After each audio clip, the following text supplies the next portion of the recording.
का नाम है Indian economy on the eve of independence. इसमें चैप्टर में हम कुछ इस तरह बात करेंगे कि इंडियन इकोनॉमी कैसी थी on the eve of independence, मतलब जब हम आजाद हुए।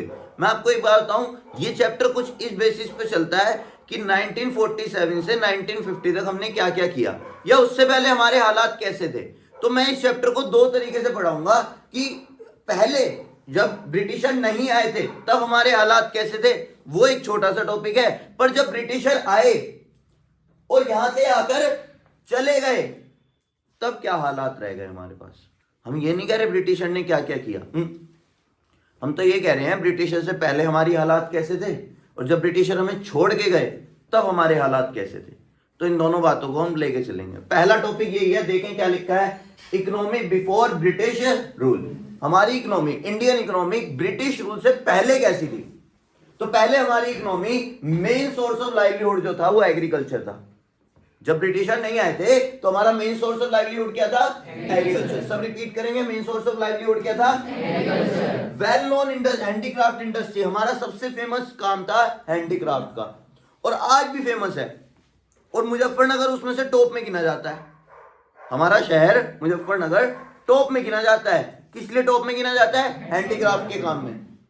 हैंडीक्राफ्ट का अगर किसी का काम हो उससे पूछ के देखना, कस्टमर को भगाना पड़ता है कि भाग यहां से, टाइम नहीं हमारे पास, ऐसा इतना ज्यादा काम है हैंडीक्राफ्ट का। तो हैंडीक्राफ्ट के लिए हमारा इंडिया पहले से फेमस था और फेमस है और रहेगा भी शायद, क्योंकि हमारे यहाँ के लोग जितने बारीकी से काम करते हैं शायद ही कोई और करता हो। तो हैंडीक्राफ्ट के लिए हमारा बहुत ज्यादा फेमस है। World wide market of muslin, भाई साहब अब आपको ये नहीं पता मुस्लिन क्या है। क्या है वंश मुस्लिन? मुस्लिन एक कपड़े का नाम है जो बहुत ही ज्यादा सॉफ्ट होता है, इतना ज्यादा सॉफ्ट जिसका कोई हिसाब नहीं है। पता है आप मुस्लिन लेने जाओगे ना, तुम्हें ओरिजिनल तो बहुत मुश्किल से मिलेगा, अगर मिल गया ना पता है रेट क्या रहेगा, 8,000 रुपये मीटर, 10,000 रुपये मीटर। 1 मीटर कपड़ा 10,000 का है ना। ये सूट सिलवाया तो 2.5-3 मीटर में सिल रहा है तो 30,000 का कपड़ा ही कपड़ा आ जाएगा। फिर सिलवाई भी आप ऐसे छोटे मोटे टेलर से नहीं सिलवाओगे, किसी बढ़िया टेलर से सिलवाओगे। मुस्लिन एक बहुत फेमस कपड़ा था जो इंडिया में मिलता था और हमारी वर्ल्ड वाइड मार्केट थी उसकी, पूरे वर्ल्ड में यही से कपड़ा जाता था, इसलिए कपड़े का काम इतना ज्यादा फेमस है। तो 3 चीज के लिए हमारा फेमसनेस थी। पहला, हमारा मेन सोर्स ऑफ लाइवलीहुड क्या था, एग्रीकल्चर। दूसरा, हम well known in handicraft industry थे। क्या थे, वेल नोन हैंडीक्राफ्ट इंडस्ट्री। और तीसरा, हमारी वर्ल्ड वाइड मार्केट थी किसकी, ठीक है। ये तो हमारे हालात थे बिफोर ब्रिटिशर से पहले। फिर हम ये पढ़ेंगे कि कैसे कैसे हमारा एक्सप्लॉयटेशन हुआ ब्रिटिश रूल के अंडर। हमारे 3 sector, agriculture sector, industrial sector और फॉरेन ट्रेड, तीनों को बर्बाद कर दिया ब्रिटिशर ने। तीनों को क्या कर दिया, बर्बाद। किसने, ब्रिटिशर ने। पहला हमारा कौन सा सेक्टर, एग्रीकल्चर। एग्रीकल्चर सेक्टर को बर्बाद किया गया जमींदारी सिस्टम के थ्रू। किसके थ्रू, किसने बर्बाद किया, ब्रिटिशर ने हमारे एग्रीकल्चर सेक्टर को बर्बाद किया। किसके थ्रू, जमींदारी सिस्टम। अब जमींदारी सिस्टम में 3 बातें होती थी। जमींदारी सिस्टम में कितनी बातें होती थी, 3। पहली बात, ये एक ट्राइंगल सिस्टम था। कैसा सिस्टम, ट्राइंगल। ट्राइंगल सिस्टम में 3 जने आएंगे, एक जमींदार, दूसरी गवर्नमेंट और तीसरे टिलर ऑफ द सोइल। कौन, tiller of the soil. Tiller of the soil कौन है, फार्मर्स। बोलो मत, मेरी सुनो, टिलर ऑफ द सोइल कौन होते हैं, farmer. Farmer tiller of the soil और जमींदार owner of the soil. Soil माने जमीन की बात कर रहा हूं। जमीन पे जो एक्चुअल कल्टीवेटर है उसे हम फार्मर बोलते थे। एक्चुअल कल्टीवेटर को क्या बोलते हैं, फार्मर, जिसे हमने नाम दिया क्या, tiller of the soil. Owner of the soil जो जमीन के मालिक थे उन्हें क्या नाम दिया, जमींदार। और तीसरे बंदे हैं गवर्नमेंट। ये जमींदार गवर्नमेंट को पेशकश दे आते थे। पेशकश इज लाइक कुछ पैसे दे आते थे और गवर्नमेंट इन्हें अलाउ कर देती थी जमींदार को कि जितना चाहो उतना पैसा वसूल सकते हो फार्मर से एज अ रेंट। जमीन किसकी, जमींदार की। फार्मर उस पे क्या कर रहा है, कल्टीवेशन। तो फार्मर क्या देगा जमींदार को, रेंट, है ना। अब जमींदार चलती है गवर्नमेंट के अंडर, तो जमींदार गवर्नमेंट को क्या दे आते थे, पेशकश, मतलब कुछ पैसे कमीशन के रूप में कि अपना मुंह बंद रखना, हम जितना चाहें उतना रेंट वसूलेंगे। किससे, फार्मर से। मेनली सारा जमींदारी सिस्टम गवर्नमेंट ने बनाया फार्मर को लूटने के लिए। लूटने के लिए रखा किसे, जमींदार को। और जमींदार जितना चाहे उतना रेंट वसूल सकते थे, किससे? फार्मर से, जिससे हमारे यहाँ का फार्मर बर्बाद हुआ। तो हमारे एग्रीकल्चर सेक्टर को बर्बाद किया किसके थ्रू? जमींदारी सिस्टम। 3 बातें बताऊंगा जमींदारी सिस्टम के बारे में। पहली बात तो यही कि जमींदार पेशकश दे आते थे किसको? गवर्नमेंट को, और गवर्नमेंट इन्हें अलाउ कर देती थी जितना चाहो उतना रेंट ले सकते हो फार्मर से। दूसरी बात, जो जमींदार थे वो अपनी लग्जरी ऑफ लाइफ इंजॉय करते थे। पैसा मिलता था और क्या इंजॉय करते थे? अपनी लग्जरी ऑफ लाइफ, और कुछ भी इन्वेस्टमेंट नहीं करते थे एग्रीकल्चर के ऊपर। तीसरी बात, ये फार्मर के पास उतना ही छोड़ते थे जिससे वो अपना सर्वाइवल कर सके। फार्मर के पास उतना ही छोड़ा जाता था कि वो अपना क्या कर ले? सर्वाइवल। कुछ भी सर्वाइवल के अलावा पैसा नहीं बचता था उसके पास जिससे वो फर्दर इन्वेस्टमेंट कर सके, नए तरह की मशीन ला सके फार्मर। कुछ भी पैसा नहीं बचता था किसके पास? फार्मर के। देखो क्या लिखा है, दिख रहा है? Zamindar were declared as the owner of the soil. They were to pay a fixed sum to the government, जिसे हम क्या बोलते हैं? पेशकश, by the way of land revenue, and they were free to extract as much as they could to the farmer। जितना कर सकते हो उतना फार्मर से एक्सट्रैक्ट कर लो, लूट लो फार्मर। दूसरी बात, द फार्मर, जिसे हम क्या नाम दे रहे हैं? टिलर ऑफ द सॉइल, और the actual got minimum quantity for, इसके पास सर्वाइवल के लिए बहुत ही कम क्वांटिटी बचती थी कि अपना सिर्फ सर्वाइवल कर सके। They were left with no surplus for investment in agriculture, में इन्वेस्टमेंट के लिए कुछ भी बचता नहीं था। और तीसरा, zamindar spend their revenue income on the luxuries of life, no investment was made for the development of. यही 3 बातें बताई, पर मैंने हिंदी में पढ़ाई, फिर मैंने इंग्लिश में बता दी। दोनों तरीके से समझ लो। आप अपनी लैंग्वेज भी यूज कर सकते हो, मुझे कोई प्रॉब्लम नहीं है, ये मेरी बनाई हुई लैंग्वेज है, आप अपनी लैंग्वेज यूज करो, उसमें कोई दिक्कत नहीं है। तो ये किसके बारे में बात करी? कौन से सेक्टर के बारे में? तो मैंने 2 बातें करी, शुरू से बात करते हैं। सबसे पहले मैंने आपसे बात करी कि एग्रीकल्चर हमारा ब्रिटिश रूल से पहले हमारी इकोनॉमी कैसी थी? हमारा मेन लाइवलीहुड का सोर्स था कौन? एग्रीकल्चर। दूसरा, हमारी वेल नोन इंडस्ट्री थी किसकी? हैंडीक्राफ्ट की। और तीसरा, हमारा वर्ल्ड वाइड काम चलता था। फिर मैं कह रहा था कि कॉलोनियल ने हमें कैसे एक्सप्लॉइट किया इंडियन इकोनॉमी को, जब हम ब्रिटिश रूल के अंडर थे। सबसे पहले किसको एक्सप्लॉइट किया? एग्रीकल्चर सेक्टर को। कैसे? किस सिस्टम के थ्रू? जमींदारी। जितनी बार रिपीट करोगे उतनी बार याद होता रहेगा। जमींदारी सिस्टम के थ्रू हमारे को एक्सप्लॉइट किया गया, जमींदार को अलाउ कर दिया जितना चाहे उतना रेंट ले सकते हैं, बस गवर्नमेंट को क्या देके आनी है? पेशकश। फार्मर के पास इतना ही छोड़ा जाता था कि वो अपना सर्वाइवल कर सके। और तीसरा कि जो जमींदार थे वो अपनी लग्जरी ऑफ लाइफ एंजॉय करते थे और कुछ भी इन्वेस्टमेंट। दूसरा सेक्टर कौन सा है? इंडस्ट्रियल सेक्टर को भी बर्बाद किया गया। इसमें भी 3 पॉइंट है। पहली बात कि इससे पहले हमारा इंडस्ट्रियल सेक्टर जाना जाता था किसके लिए? हैंडीक्राफ्ट। हमारी एक ही इंडस्ट्री थी, वो भी किसकी? हैंडीक्राफ्ट। पर ये जो ब्रिटिशर आए इन्होंने हमें बर्बाद कर दिया, हमारी पूरी इंडस्ट्रियल सेक्टर को, हमारी पूरी हैंडीक्राफ्ट की इंडस्ट्री को बर्बाद कर दिया। कैसे बर्बाद किया वो सुनो। जब हम अपना कोई भी गुड एक्सपोर्ट करते थे, अपना हैंडीक्राफ्ट क्या करते थे? एक्सपोर्ट। वो हमारे ऊपर लगाते थे टैक्सेस, जिसे यहां मैं नाम दूंगा हैवी ड्यूटी। ड्यूटी माने टैक्सेस, ठीक है। और हमारी कमर्शियल मार्केट, मतलब हमारी जो कॉमन मार्केट थी, इंडियन मार्केट, उसे भी बर्बाद कर दिया। कैसे बर्बाद किया? ये अपना हैंडमेड, हमारे यहां बनता था हैंडमेड गुड, वो अपना ले आए मशीन मेड गुड। और मशीन मेड गुड जब यहां पे आया वो लोगों को सस्ता लगने लगा। ब्रिटिशर अपना क्या ले आए?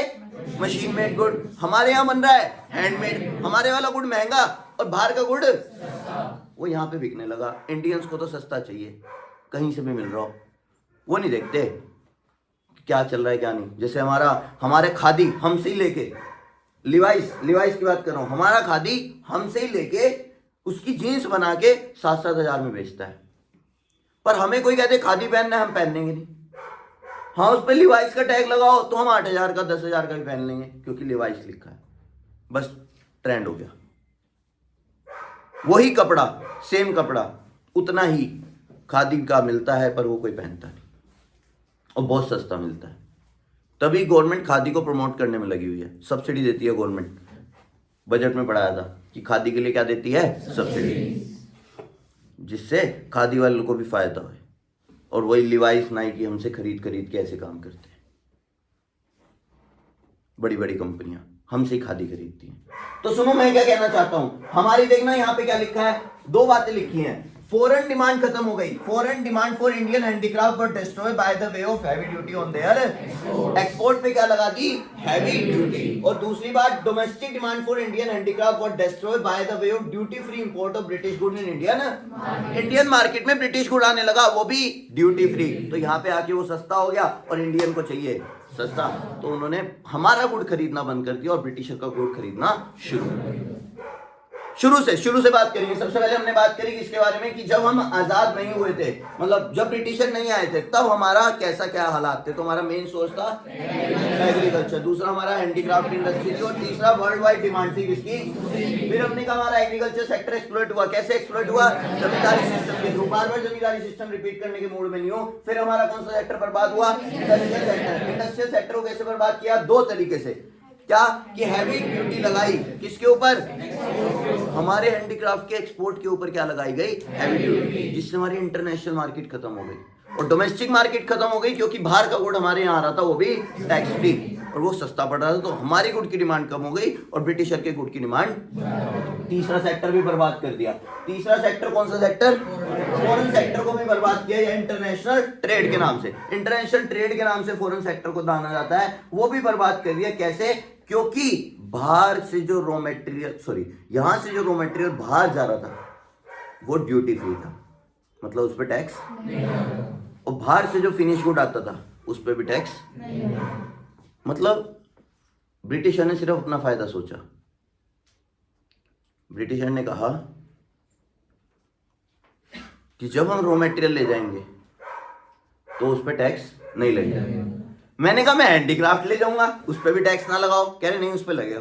मैं, तेरा दिमाग खराब है, जब मैं अपना हैंडीक्राफ्ट बेच रहा हूं तब तुम क्या नहीं लगा रहे, सॉरी उल्टा बोल दिया, तुमने गलत बोल दिया, मैंने तो बोला ही था। जब तुम हैंडीक्राफ्ट लेके जा रहे हो, क्या लेके जा रहे हो, हम हैंडीक्राफ्ट लेके जा रहे हैं बाहर बेचने के लिए, तो तुम क्या लगा रहे हो, अब तुम रॉ मटेरियल ले जा रहे हो तो भी क्या दो, टैक्स। कह रहे हम जब रॉ मटेरियल ले जाएंगे हम कोई टैक्स नहीं देंगे, पर तुम हैंडीक्राफ्ट बाहर बेचने जाओगे तो क्या लगा देंगे। मैंने कहा तुम्हारे बाप का राज है। कह रहे हाँ, उनकी गवर्नमेंट चल रही थी ना। कह रहे हाँ हमारे बाप का है। मैंने कहा झूठ, तुम्हारे यहाँ तो क्वीन है। कह रहे हाँ क्वीन का। कह रहे हमारी माँ का राज है। ये सही। तो क्या है, duty free import of British good to expand the demand of British good in the Indian market. अपना गुड लाते थे और सस्ते में बेचते थे क्योंकि उस पर टैक्स नहीं लगता। हमारे तीनों सेक्टर बर्बाद किया। एग्रीकल्चर सेक्टर कैसे बर्बाद हुआ, इंडस्ट्रियल सेक्टर कैसे बर्बाद हुआ। इंडस्ट्रियल सेक्टर, दो बातें, जब हम अपना हैंडीक्राफ्ट बेचते तो क्या लगाते थे, हैवी टैक्स। अपना गुड लेके आते थे तो उस पर कोई टैक्स नहीं लगता। फिर हमारा यही तरीके से कौन सा सेक्टर बर्बाद हुआ, फॉरेन सेक्टर। फॉरेन सेक्टर में जब रॉ मटेरियल लेके जाते थे तो कोई टैक्स नहीं देते थे, अपना फिनिश गुड लाते थे तो भी कोई टैक्स नहीं लगता। ठीक है, अब ये बात हुई। अब मैं आपको इसका क्रक्स बताता हूं। इंडियन इकोनॉमी अंडर जब ब्रिटिश रूल में था तो क्या चलता था, protection and promotion of British economy को प्रोटेक्ट किया जाता था और उसका प्रमोशन, कि हमसे फ्री में सस्ते में रॉ मटेरियल ले जाया जाता था और अपना फिनिश गुड महंगे मिल जाता था। To make Indian economy as a feeder समझते हो, जो ब्रिटिश इकोनॉमी को क्या करेगी, फीड इज लाइक उसे ग्रो करने में मदद करेगी। जो हमसे रॉ मटेरियल ले जाया जाता था, चलो मैं तुम्हें एक कहानी बताता हूँ, सुनो। तो चर्चा ये है कि ना, मैं बता रहा था आपको कि जब ब्रिटिशर यहां नहीं आए थे तो उनके हालात कैसे थे, मैं तुम्हें बताता हूं। शायद मैंने पहले भी चर्चा करी हो, पर जब ब्रिटिशर यहां नहीं आए थे ना, तब उनके हालात ऐसे थे। जब ब्रिटिशर ने इंडियन इकोनॉमी पे रूल नहीं किया था तब उनके हालात ऐसे थे, वहां के जो लोग थे रूरल एरिया से अर्बन एरिया में आते थे, और वही पता है किस लिए आते थे रूरल एरिया से अर्बन एरिया में, काम करने के लिए। और उन्हें रात को रुकने के लिए जगह नहीं मिलती थी, इतनी ठंड होती थी और रात को रुकने की जगह नहीं मिलती थी। उन्हें घोड़ों के अस्तबल में सोना पड़ता था पैसे देके, इतने बुरे हालात थे। और जब ब्रिटिशर यहां से गए तो एक ब्रिटिश इकोनॉमी बहुत तगड़ी इकोनॉमी बन गई थी। साफ सीधी सी बात है, हमें लूट के वो अमीर हो गए और हमें गरीब देश बोला जाता था। अरे जब हम गरीब थे तो तुम करने क्या आए थे यहां, हमसे लूट के ले गए तुम। यहां पे लिखा तो है कि हमें कैसे ट्रीट किया जाता है, एज अ फीडर। किस लिए फीडर? कि इंडियन इकोनॉमी से ब्रिटिश इकोनॉमी क्या रहेगी, फीड रहेगी। फिर क्या हुआ, हमारे यहां से क्या ले जाने लगे, रॉ मटेरियल, वो भी सस्ता, और वहां पे सेटअप करी इंडस्ट्री, इंडस्ट्री में प्रोडक्शन किया और यहां बेचा, वो भी सस्ता। यहां पे इंडियन खरीदने लगे उनका गुड़। अब देखो खेल क्या चला, खेल देखना पूरा। हमारे से ले गए रॉ मटेरियल, अपनी इकोनॉमी को बूस्ट करा, वहां पे लोगों को एम्प्लॉयमेंट मिला, वही लोग जो अब तक अस्तबल में सोते थे उनको पक्के घर मिलने लगे, और ब्रिटिश इकोनॉमी बूस्ट हो गई। वो तो हम इंडियन बहुत शरीफ होते थे तो हमने उन्हें अलाउ कर दिया कि कोई बात नहीं, ये है वो है। और फिर ऐसा भी बोला जाता है कि जो आजादी है वो ऐसी बिना लड़े मिल गई। 1,20,00,000 के करीब कुछ शहीद हुए थे, 1,20,00,000 के करीब, तो जाके आज़ादी मिली थी। हम कहते हैं कि ऐसी, और बहुतों के तो नाम हमें पता ही नहीं, बहुतों के नाम नहीं पता हमें। न्यूटन के लॉ पढ़ते रहते हो तुम।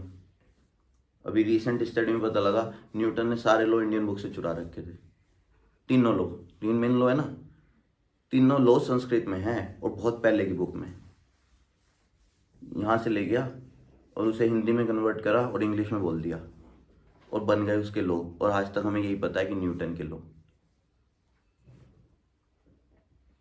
प्रूफ के साथ दिखाऊंगा, रील में देख लेना प्रूफ के साथ। तो मैं आपको ये पढ़ा रहा हूँ कि इंडियन इकोनॉमी ब्रिटिश रूल में कैसी थी। सबसे पहला प्रोटेक्शन एंड प्रमोशन हुआ किसका, ब्रिटिश इकोनॉमी। इंडियन इकोनॉमी को कैसे ट्रीट किया जाता है, सब। In the first half 20th century GDP growth rate less than 20th century के हाफ तक भाई साहब हमारा ग्रोथ रेट सिर्फ कितना, 2%, और per capita income less than 0.5%, इतनी कम। ऐसी इकोनॉमी को स्टैग्नेंट इकोनॉमी बोला जाता है। क्या बोला जाता है? जल्दी से रिपीट करते हैं। अब तक हमने सारा क्या पढ़ा। सबसे पहले हमने पढ़ा कि हमारा मेन सोर्स जो था लाइवलीहुड का वो क्या था, एग्रीकल्चर। ये कब की बात है, जब ब्रिटिशर नहीं आए थे। वेल नोन हैंडीक्राफ्ट इंडस्ट्री, हमारे यहाँ अच्छी खासी इंडस्ट्री थी, वो भी किसकी, हैंडीक्राफ्ट की। वर्ल्ड वाइड मार्केट थी हमारी किसकी, मुस्लिम की। हमारे एग्रीकल्चर सेक्टर को बर्बाद किया कैसे, हमारे इंडस्ट्रियल सेक्टर को बर्बाद किया कैसे, आवाज नहीं आ रही, कैसे? हमसे जब बाहर बेचते थे, हम एक्सपोर्ट करते थे अपना हैंडीक्राफ्ट, हमारे ऊपर क्या लगाते थे, हैवी टैक्स। और जब अपना रॉ मटेरियल बेचना होता, अपना फिनिश गुड बेचना होता तो वो भी टैक्स। फिर हमारे फॉरेन ट्रेड को बर्बाद किया, इंटरनेशनल ट्रेड को कैसे बर्बाद किया, रॉ मटेरियल लाए, रॉ मटेरियल लेके गए टैक्स फ्री, और अपना फिनिश गुड लाए वो भी टैक्स फ्री। ठीक है। फिर हमने ये देखा कि ब्रिटिश रूल के टाइम हमारी इंडियन इकोनॉमी और क्या क्या हालात थे। तो ब्रिटिश इकोनॉमी को प्रोटेक्ट किया जाता था और प्रमोट किया जाता था। इंडियन इकोनॉमी को क्या बना लिया था, एज अ, और हमारी ग्रोथ रेट लेस देन 2% थी जीडीपी की, और पर कैपिटा इनकम की 0.5% से भी कम। ये पहला पेज। सेकंड पेज पे आते हैं। ये मैं आपको तीनों सेक्टर के अलग अलग बारे में बताऊंगा। पहला सेक्टर कौन सा है यहाँ पे, agriculture sector on the eve of independence. Agriculture sector कैसा था, ये कुछ ज्यादा खास पॉइंट नहीं है, जल्दी जल्दी पढ़ेंगे। Low level of production and production कम होता था और प्रोडक्टिविटी भी लो थी, दोनों में फर्क है। प्रोडक्शन कम होने का मतलब है क्वांटिटी कम बनती थी। प्रोडक्टिविटी का मतलब होता है पर हेक्टेयर ऑफ लैंड, ध्यान से, per hectare of land production कम होता था। जैसे उस टाइम पे per hectare of land production होता था 400 किलो या 440 किलो व्हीट और राइस का, सिर्फ 440 किलो एक हेक्टेयर पे। अब पता है कितना है, 3400 या 3800, और आज भी कम है एडवांस नेशन के मुकाबले। Advance nation per hectare of land पे 4500 किलो या 4300 किलो या 4500 किलो उगा लेते हैं। आज भी हम कितना उगाते हैं, 3400 3800 किलो एक हेक्टेयर पे। पर उस वक्त कितना कम उगाते थे, 400 या 440, 440, कितना कम है। तो हमारा प्रोडक्शन भी कम होता था और प्रोडक्टिविटी भी क्या थी, सब बोलेंगे प्रोडक्टिविटी का मतलब पर हेक्टेयर ऑफ लैंड जो प्रोडक्शन होता है, that is called productivity. Force commercialisation of, force किया जाता था, किसको फोर्स किया जाता था, फार्मर को, कि वो चीजें बनाओ जिसका कमर्शियलाइजेशन हो सके। कमर्शियलाइजेशन समझते हो, मैं बताता हूँ, ऐसी चीजें बनाओ जो मार्केट में बेची जा सके, जैसे कॉटन हो गया, जैसे इंडिगो हो गया, ऐसी चीजें जो इंडियन इकोनॉमी से ले जाके ब्रिटिश इकोनॉमी अपने यहाँ पे यूज कर सके। तो हमें फोर्स किया जाता था कि अपने गुड्स का क्या करो, कमर्शलाइज। कितने पॉइंट हुए? लो level of production and productivity, force commercialisation of land revenue system under British Raj. Land revenue system उसी का नाम है जिसको मैंने अभी तुम्हें समझाया था, जमींदारी सिस्टम। बहुत आसान चैप्टर है, कुछ भी नहीं है। एडवर्स इफेक्ट ऑफ पार्टीशन हुआ, इंडिया पाकिस्तान अलग हुए। पाकिस्तान में बहुत सारी जमीन ऐसी चली गई जो बहुत ज्यादा उपजाऊ थी। उपजाऊ समझते हो? फर्टाइल थी। जैसे सिंध हो गया, पंजाब हो गया, वो एरिया बहुत ज्यादा फर्टाइल था और वो वहां चला गया। वहां पे कॉटन उगता था, इंडिगो उगता था। और तुम्हें बताऊं, जिसका नाम पहले कलकत्ता था, कोलकाता हो गया, वहां पे थी इंडस्ट्रीज, टेक्सटाइल की इंडस्ट्री, जूट की इंडस्ट्री। टेक्सटाइल की इंडस्ट्री मुंबई में थी, जूट की इंडस्ट्री कोलकाता में थी। जूट और टेक्सटाइल वाला एरिया, मतलब कॉटन उगाने वाला एरिया, वो कहां चला गया? पाकिस्तान में। और ये इंडस्ट्री कहां रह गई? मतलब इनका रॉ मटेरियल कहां पड़ा है? पाकिस्तान में। और ये इंडस्ट्री यहां पे है, ये बर्बाद हो गई बेचारी, क्योंकि इन्हें रॉ मटेरियल मिलना बंद हो गया। ऐसे खेला। पार्टीशन का नेगेटिव इफेक्ट पड़ा इंडिया के ऊपर, क्योंकि हमें मिली 82% पॉपुलेशन और जमीन मिली हमें 64%। जो उपजाऊ जमीन थी वो सिर्फ कितनी मिली? 64। और पॉपुलेशन मिली हमें कितनी? 82%। ठीक है, कोई बात नहीं। हमारे ऊपर क्या पड़ा? Adverse effect. शुरू से प्रोडक्शन कम हुआ, प्रोडक्टिविटी कम हुई। हमें फोर्स किया जाता तो क्या करो? कमर्शियलाइजेशन। लैंड रेवेन्यू सिस्टम मतलब जमींदारी सिस्टम चला के हमारे फार्मर को बर्बाद किया। Adverse effect of partition, high degree of, हमारे जो फार्मर थे रेनफॉल पे डिपेंड थे। रेनफॉल अच्छी तो प्रोडक्शन ज्यादा, रेनफॉल खराब तो प्रोडक्शन। तो अनसर्टेनिटी थी, कभी तो प्रोडक्शन ज्यादा हो जाता था और कभी प्रोडक्शन कम रह जाता था। फिर है dominance effect of subsistence farming. Subsistence farming क्या होती है? फार्मर अपने लिए बनाता है और अपने लिए ही खा जाता है, कुछ भी मार्केट में बेचने के लिए नहीं बनाता। अरे जब तुम अपने लिए बनाओगे, अपने लिए ही खा जाओगे, तो प्रोडक्शन आगे कैसे होगा? ग्रोथ कैसे होगी? ग्रोथ नहीं हो पाएगी, क्योंकि हमारे यहाँ के फार्मर किस पे चलते थे? Subsistence farming. तो ग्रोथ नहीं हो पाती थी, क्योंकि वो खुद बनाते थे और खुद ही खा जाते थे। इसको कोई इधर देखेगा। इंडस्ट्रियल सेक्टर कैसे बर्बाद हुआ? इंडस्ट्रियल सेक्टर सबसे पहला discriminatory tariff policy of the state. जो पावर में होता है मतलब गवर्नमेंट, उसे क्या नाम दिया जाता है? State. Discriminatory tariff policy of the state. State की डिस्क्रिमिनेटरी पॉलिसी थी। जब हम अपना हैंडीक्राफ्ट बेचते थे तो क्या लगाया जाता था? जब हमसे रॉ मटेरियल ले जाते थे तो कोई टैक्स। तो डिस्क्रिमिनेटरी मतलब भेदभाव था, किसमें? टैरिफ पॉलिसी में, मतलब टैक्स की पॉलिसी में। दूसरा डिसअपियरेंस ऑफ प्रिंसली कोर्ट्स। राजा महाराजा के जो दरबार लगते थे खत्म हो गए, राजा महाराजा मार दिए हमारे, तो वो दरबार जो लगा करते तो खत्म हो गए। और उन दरबार की वजह से हमारा हैंडीक्राफ्ट फेमस था, क्योंकि हमारे राजा महाराजा हैंडीक्राफ्ट पहन के और देशों में जाया करते थे, वहां पे हमारी फेमसनेस बढ़ती थी। यार कितना सुंदर लग रहा है, हम भी बनवाएंगे। कहां से आया ये इंडिया में बनता है जी। अच्छा, तो इंडिया से मंगा लो। अब कोई राजा महाराजा आए नहीं, बाहर हमारा हैंडीक्राफ्ट बिकना बंद हो गया, क्योंकि प्रिंसली कोर्ट्स गायब हो गए। तीसरा कंपटीशन फ्रॉम, वो बना रहे हैं कौन से प्रोडक्ट? Machine made. हमारे कौन से हैं? अब हैंडमेड को किससे लड़ना पड़ रहा है? कौन जीतेगा? क्योंकि वो सस्ते होंगे। अभी न्यू पैटर्न ऑफ डिमांड का पैटर्न चेंज हो गया। लोग इंडियन कल्चर अडॉप्ट करने की बजाय क्या अडॉप्ट करने लगे? वेस्टर्न। और डिमांड का पैटर्न उनके फेवर में चला गया और हमारे गुड्स की डिमांड देख लो ना, तुम सबने वेस्टर्न नहीं पहन रखा, किसकी डिमांड है? वेस्टर्न की डिमांड। ठीक है, इंट्रोडक्शन ऑफ, हाँ अब आपको लग रहा होगा ये तो अच्छा काम है, इंडिया में क्या आ गई? रेलवे। हाँ ये फायदा भी है पर नुकसान भी है। अभी तक उनका गुड बिक रहा था अर्बन एरियाज में जहां रोड थी, इन्होंने रेलवे चला दी, कह रहे हम गांव में भी गुड़ बेचेंगे। तो मेनली रेलवे का काम था एक जगह से दूसरी जगह गुड़ को पहुंचाना। अब इनका गुड़ गांव गांव में पहुंचने लगा। इंडियन गुड़ की डिमांड क्या हो गई? कम, और ब्रिटिश गुड़ की डिमांड बढ़ गई, क्योंकि वो हर जगह अवेलेबल होने लगा। और लास्ट डी, सेम बात है कि हमारी इंडस्ट्रीज खत्म करी गई, हमारे हैंडीक्राफ्ट पे ज्यादा टैक्स लगाया गया और अपने रॉ मटेरियल पे कम टैक्स फ्री कर दिया गया। अब हमारा फॉरेन ट्रेड कैसे बर्बाद हुआ, क्या चीज, तीनों सेक्टर के बारे में पढ़ रहे हैं। पहले मैंने इसे शॉर्ट में पढ़ाया, फिर मैं इसे डिटेल में पढ़ा, और कुछ नहीं है। Foreign trade under British, net exporter of primary product जिसे हम रॉ मटेरियल बोलते हैं, इंपोर्टर ऑफ, कितनी गंदी बात है, बहुत छीछी वाली बात है।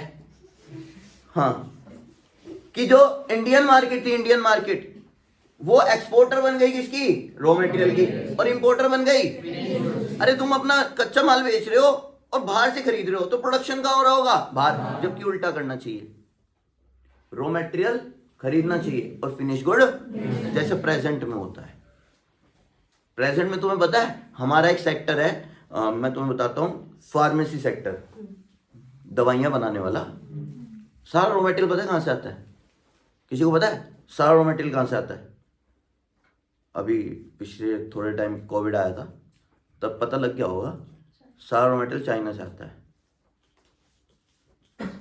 और हम यहाँ दवाइयाँ बनाते हैं। दवाइयों का सबसे तगड़ा काम है जर्मनी का, पर हमने जर्मनी को पीछे छोड़ दिया दवाइयाँ बनाने के मामले में। इंडिया सबसे ज़्यादा दवाई बनाने लगा, जर्मनी को बहुत आग लगी थी, लगेगी, बहुत जेलसी फील हुई थी। ये इंडियन इकोनॉमी हमारे से आगे निकल गई दवाइयाँ बनाने में, एक से एक कंपनी, सन फार्मा, डॉक्टर रेड्डी, सिप्ला बहुत चल रही है, सिप्ला की दवाइयाँ तुम्हें हर जगह मिलने लगी, ऐसी चीज़ें बना रही है। रॉ मटेरियल कहाँ से आ रहा है, एक्सपोर्ट पूरे वर्ल्ड में। भाई साहब ये देखो, जो काम पहले उल्टा करते थे, उल्टा कैसे, रॉ मटेरियल बेचा करते थे और इंपोर्ट करते थे, अब उल्टा करने लगे, रॉ मटेरियल इंपोर्ट कर रहे हैं और फिनिश गुड बेच। तो उस वक्त के हालात खराब थे। Monopoly control of India foreign trade, India का जो फॉरेन ट्रेड था उसका मोनोपोली कंट्रोल था। मोनोपोली समझते हो ना, जब एक हाथ में कंट्रोल चला जाए, मोनोपोली कंट्रोल। हमारा ज्यादातर फॉरेन ट्रेड ब्रिटिशियन के साथ होता था, 50% से ज्यादा खरीद बेच किसके साथ होती थी, ब्रिटिशर के साथ। तो एक हाथ में कंट्रोल था, वो किसके हाथ में था, British. Surplus trade but only to benefit the British, trade surplus में होता था। सरप्लस मतलब हम बेचते ज्यादा थे और खरीदते, बट ये सिर्फ किसको फायदा पहुंचाता था, क्योंकि जो सरप्लस आता था वो ब्रिटिश गवर्नमेंट रख लेती थी और उसे यूज करती थी लड़ाई लड़ने के लिए। किसी को पता ना, लड़ाई लड़ने के लिए, वो भी हमारे राजा महाराजा के खिलाफ। उस पैसे का यूज किया जाता था, जिससे वो राजा महाराजा के रूल खत्म हो गए और उनके जो बच्चे बच्चे थे उन्हें जमींदार बना दिया, उन्हें भी लूटा गया। फिर ऐसे चलता था। क्या खेल है। आगे देखें, demographic profile of India under British. India का डेमोग्राफिक प्रोफाइल कैसा था? डेमोग्राफिक प्रोफाइल में ये देखा जाता है बर्थ रेट और डेथ रेट। 48 पर 1000 और 40 पर 1000। बर्थ रेट था 48 पर 1000 और डेथ रेट, हाँ, ये बहुत ज्यादा माना जाता है। पर 1000 में 48 लोग पैदा होते थे और 40 मर जाते थे। चलो पैदा होना तो फिर भी चलेगा, मर जाते थे, ये बहुत ज्यादा रेट है। अब कम है। एक्सट्रीमली लो लिटरेसी रेट, ये याद रखने जो रेट लिखे हैं, लेस देन 16%। लिटरेसी रेट हमारा कितना था, 16% से भी कम। और फीमेल लिटरेसी रेट 16% तो 7% याद रखना है। इन्फेंट मोर्टेलिटी रेट, ये क्या होता है, बच्चा पैदा होने के एक साल में 218 पर 1000। मतलब 1000 बच्चे पैदा हो रहे हैं तो 218 एक साल के अंदर निपट गए। अब ये बहुत कम है, अब ये कोई 30-35 के करीब है। Life expectancy rate, oh my God, ये तो बहुत ही बुरे हालात हैं। लाइफ एक्सपेक्टेंसी रेट 32 ईयर्स, मतलब बंदा एवरेजली कितने साल जीता था उस वक्त। अब आपको लग रहा होगा कि ये कैसी बात है, 32 साल में मर जाएगा, तो हमारी तो आधी जिंदगी होगी, भैया की तो पूरी होने वाली है ना। ऐसा नहीं है ना, ये एवरेज होता है। अब बच्चा छोटा था मर गया तो उसकी एज का काउंट होगी 6 महीने 1 साल, 218 तो वही मर रहे थे। और फिर बूढ़ा होके भी कोई मर रहा है तो उसका एवरेज कितना आता था, 32। इसका मतलब ये नहीं है 32 में ही निपटेगा, ज़्यादा भी जी जाएगा। छोटे होते मर जाते थे तो उनका एवरेज 32 आता था। अब यही लाइफ एक्सपेक्टेंसी रेट 68 है। हमारे एवरेजली लोग कितने साल जी जाते हैं, 68 है ना। और सबसे ज़्यादा है जापान का, वहाँ लोग 90, वहाँ मतलब एवरेज है 89 का एवरेज। भाई साहब 89 एवरेज है, तुम सोच पा रहे हो, आगे भी जी रहे होंगे, है ना। तो वो तगड़े चीज।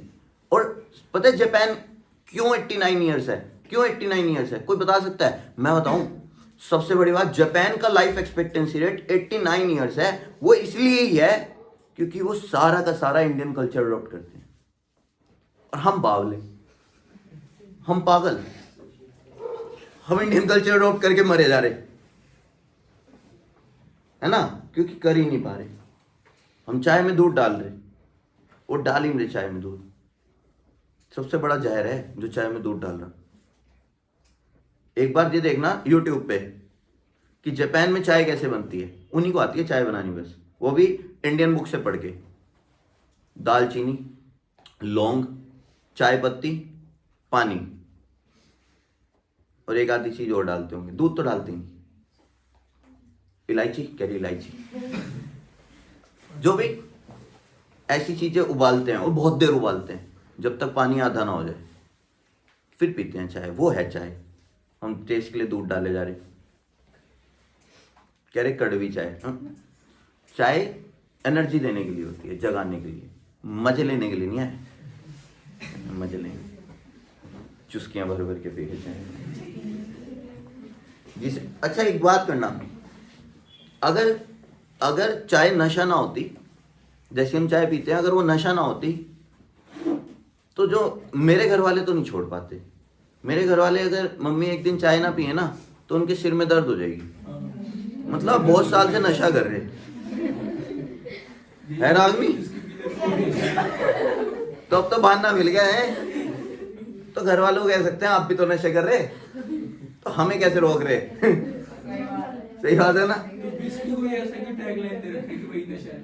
क्या विस्की कोई ऐसे टैगलाइन भी दे रखा है। हाँ, उससे इंस्टेंट होता है, इसलिए वो नशा है। ये लॉन्ग टर्म का नशा है ना।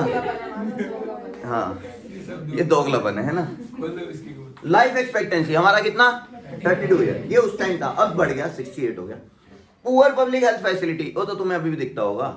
हेल्थ फैसिलिटी कोई इतनी खास नहीं, खास क्या है ही नहीं मेरे हिसाब से। तो बहुत ही माड़ी हेल्थ फैसिलिटीज है, और हमारे शहर में तो फिर भी नहीं है।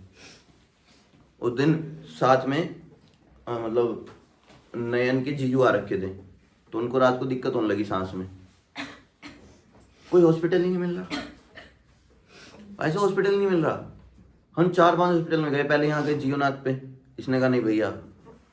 फिर उसके बाद दूसरे हॉस्पिटल में गए, उसने कहा भैया 10 मिनट रुको, डॉक्टर आए। 10 मिनट रुको, पागल है क्या तू, इमरजेंसी को लिखवा रखा। फिर 10 मिनट बाद डॉक्टर आया, कह रहा क्या हुआ। मैं कहा जी वो सांस नहीं आ रही। कह रहे हम तो हार्ट वो दिमाग के वो हैं स्पेशलिस्ट। तो तू 10 मिनट में आया क्यों, पहले बता देता। फिर वहाँ ले गए सरकारी हॉस्पिटल, उन्होंने कुछ चेकिंग करी, कह रही जल्दी ले जाओ। तू पागल है बे।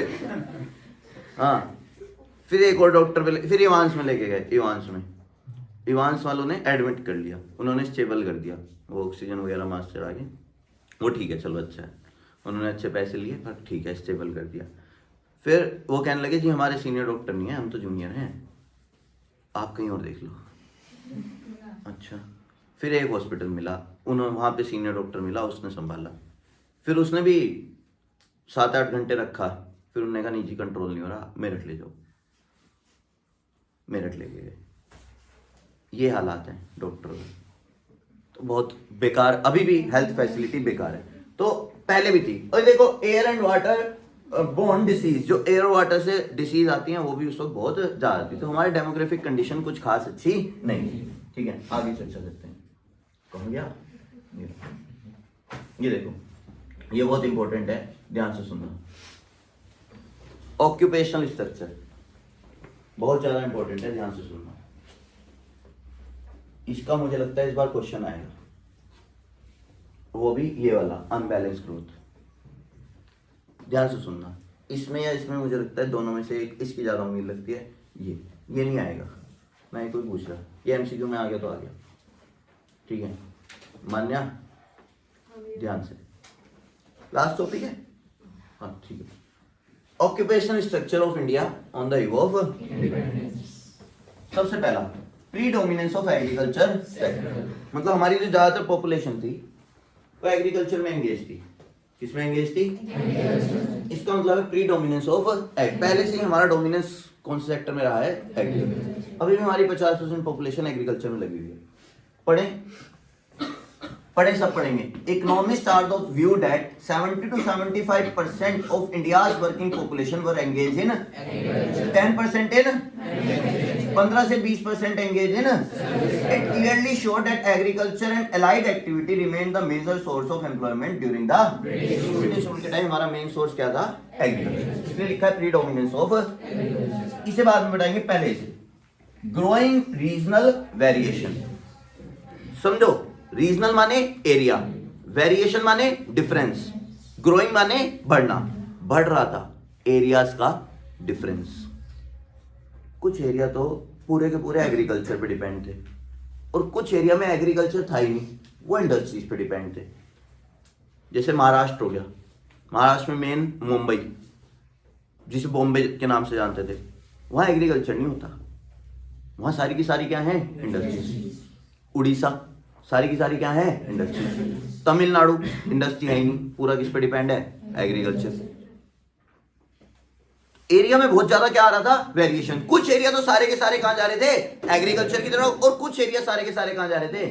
इंडस्ट्री की तरफ. देखना, in some state like Tamil Nadu, Maharashtra, Kerala, Andhra Pradesh, West Bengal, there was declining percentage share workforce in agriculture sector. ये सब एग्रीकल्चर सेक्टर में क्या हो जा रहे थे? कम. And increase in manufacturing service sector. On the other hand, in case of Orissa, Rajasthan, Punjab, there were an increase in share of workforce in.